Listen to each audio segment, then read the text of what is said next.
Is pornography bad?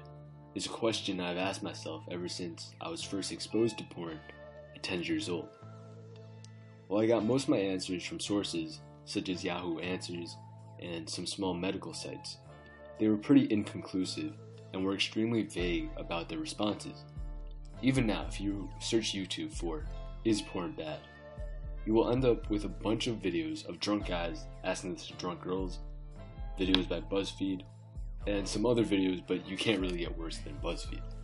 So, many explained that it was normal to watch pornography, and there was nothing wrong, in moderation. However, I had no clue what moderation meant, and that pornography would be addicting in the long run. After reading up on this subject for the past few months, I've come to the conclusion that pornography is not inherently bad, just as nothing is inherently good or bad, but can have extremely detrimental effects.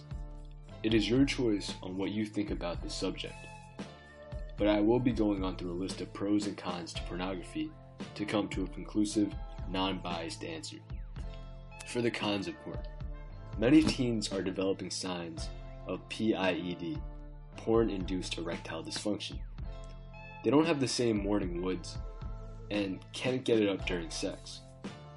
While many doctors chalk this up to performance anxiety or erectile dysfunction in general, this is proven wrong because they can get it up easily during their favorite fetish porn. That's another con. The fact that porn sites throughout their categories try to get you to become more tolerant of vanilla films and move on to porn-induced fetishes. That's how they make money, through ads to those smaller sites. Some people even escalate so far as to watching illegal porn because they cannot control themselves. The loss of self-control is extreme. We become so impulsive that we go after the easy route every single time because we want that small hit of dopamine each day rather than enjoying our short lives as a whole. Through rewarding ourselves for nothing and actually overloading our brains with a huge reward, sex is basically our main reason for existing, and seeing so many hot girls or guys that we would never have seen in the past gives us one of the largest dopamine releases that life could give us. In turn, we become desensitized to life. Our entire reward system is now messed up because if your brain thinks you had sex with 10 females, then your purpose in life is practically done. You don't need that drive anymore for goals or for actually accomplishing anything. So motivation goes down, energy goes down, focus goes down. Many lose their confidence because they start getting into weird fetishes locked up in their rooms and become antisocial. Sometimes I didn't want to hang out because I'd rather stay in my room, or I just lost the energy from porn before. Porn is also a huge waste of time with searching for videos and whatnot. There are many more cons, but I'd rather leave it at that, as those were the main reasons, for me at least, to quit pornography.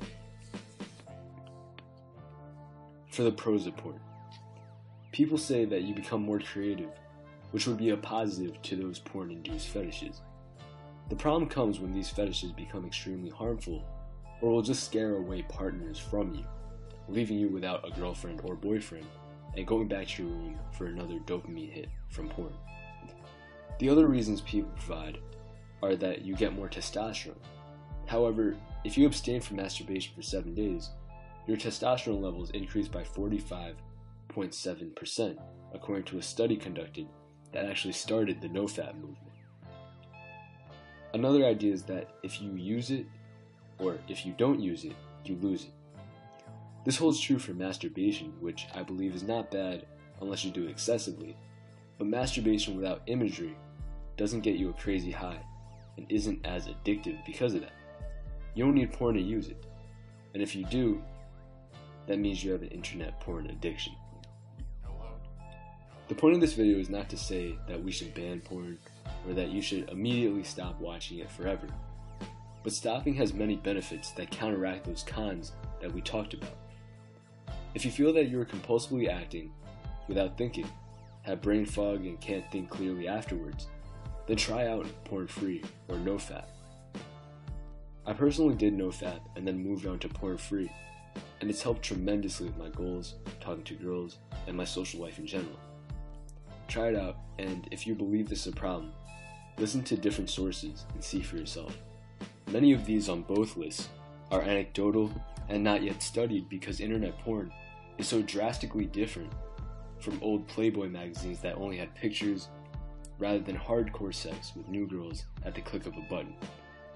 Do the best for yourself in this short life, or you're just disrespecting life. Creative Vein. Peace.